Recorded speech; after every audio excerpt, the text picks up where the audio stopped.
Hello everyone and welcome to the channel. I'm Emmanuel, I'm an airline pilot and a PMDG 777 beta tester. Welcome to this tutorial on how to fly an instrument approach using either vertical speed or flight path angle modes. If you're interested in a written version of this tutorial and more, check out my ultimate 777 guide ebook. More on that in the video description below. And now let's get right into it. So first of all, we gotta ask ourselves, when are we even going to do this and where in the manuals can we even find this?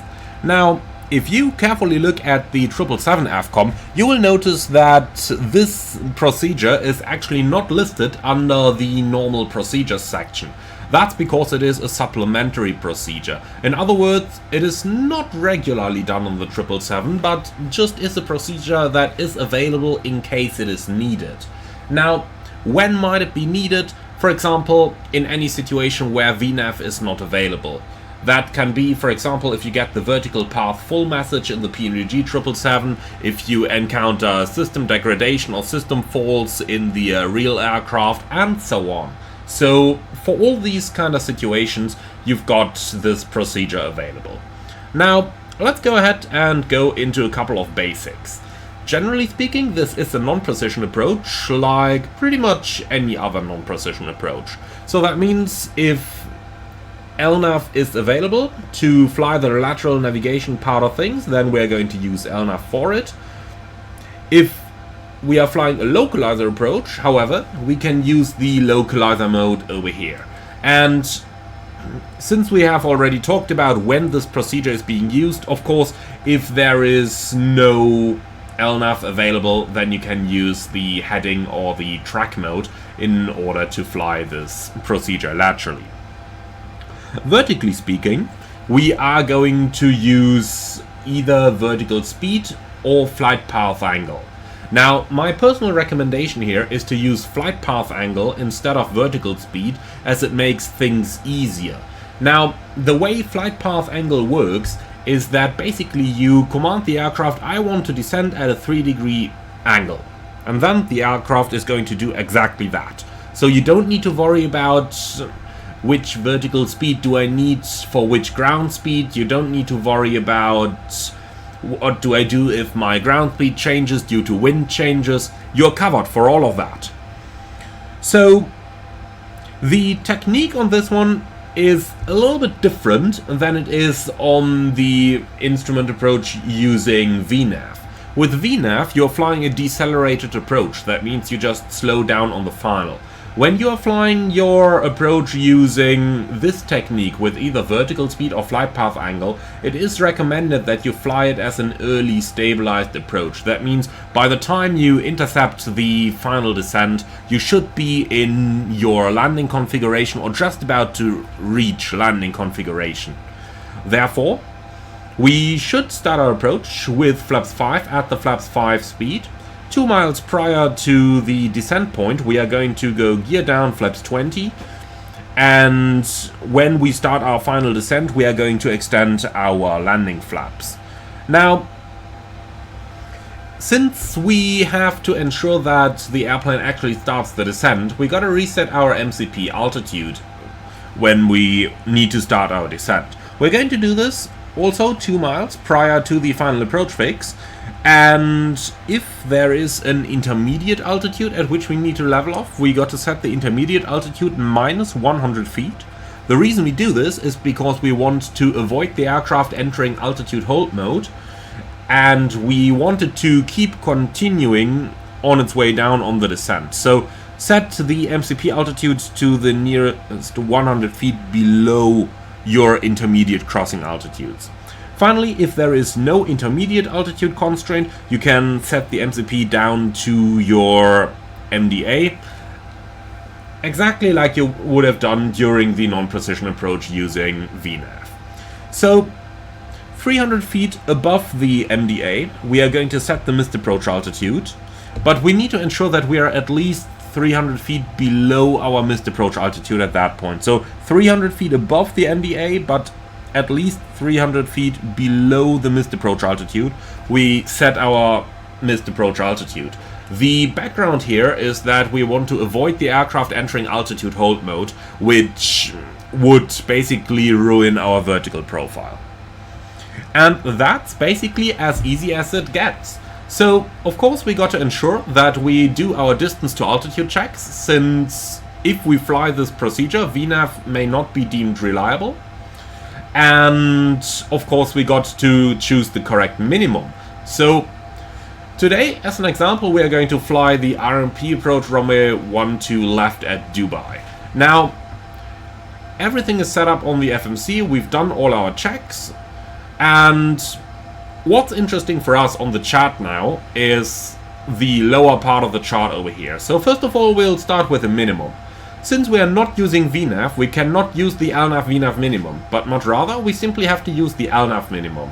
So 550 feet is going to be our minimums for this approach, and you can see that I have selected 550 feet over here already. Now, next up, we have two different values that are interesting to us for the chart. First of all, we have our vertical speed versus ground speed table. And this one is only interesting for us if we decide to fly the approach using vertical speed. If we decide to fly it using FPA mode, then we can basically disregard the table down here. The other table that is interesting for us is our distance to altitude table on the approach chart down here. And this one basically tells us the altitudes we are required to have, depending on our distance to the landing runway threshold. Now, what is important here is that you might have intermediate waypoints occasionally. So, in the preparation for the approach, we should make ourselves maybe a little post-it, or at least a little note that tells us if we've got the distance to the runway over here, but we do have intermediate waypoints in the FMC, then at what distance from what intermediate point do we need to be at what altitude? So this is something you should prepare ahead of time. For us, luckily today, we've got runway 12 left, to which our distances are referenced, and in the FMC, right after the final approach fix, we also have the runway waypoint, so we can take our distance right from the top of the navigation display. Alright, so with all of that theory out of the way, let's go ahead and have a practical look into how this procedure looks when we fly it.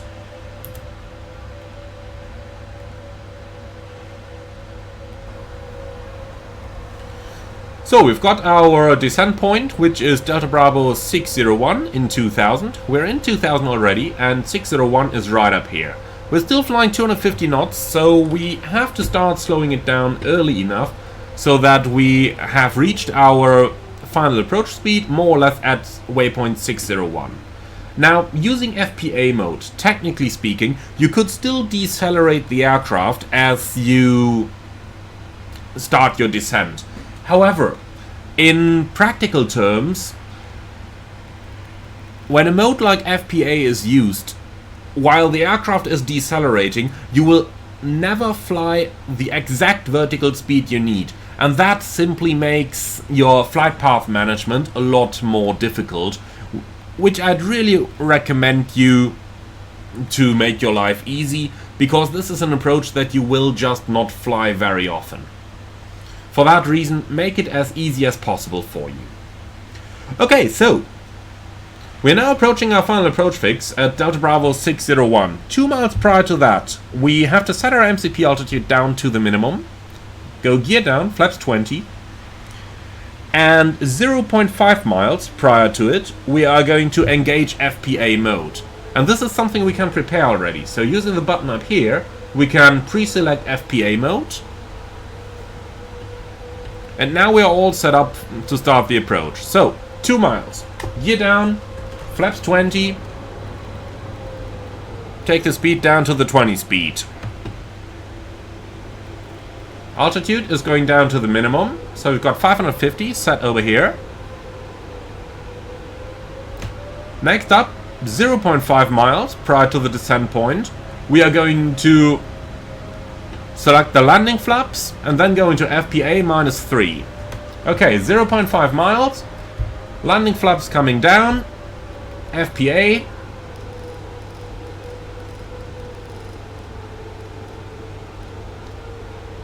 -3 or respectively -2.8, since we do have a 2.8 degree glide path angle of this approach. Okay, landing checklist. Landing checklist complete. And now it's our time to monitor. So 5.5 miles, 1700 feet was our published, or actually 1690 was our published crossing distance. Next up, 4.5, 1390. So our runway is in sight already. So 4.5, we should be 1390, so we are a little bit high. If you are deviating, make a positive correction, but not an excessive one. So right now, for example, I'm using about half a degree steeper angle, which should give me a good result within a certain amount of time. Okay, 3.5 nautical miles, and that is 1100. And you can see we are almost at 1100 right now. And since we're almost back on profile, let's go back towards 2.8 degree glide. Next up, 2.5 miles. And at 2.5, we're looking at 800 feet. So, 2.5, roughly 800. Okay, 300 from the minimum, selecting the missed approach altitude. And since the runway is in sight, we can disconnect the autopilot, flight director off. I do recommend to put one of the two flight directors back on again, so that you've got better guidance in case of go-around. We are fully visual, runway is in sight, we're on the puppy, so we can continue our approach.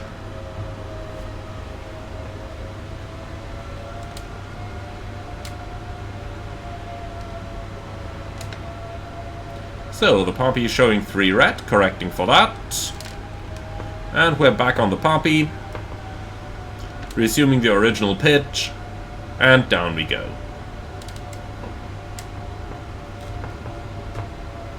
100, 50, 40, 30, 20, 10.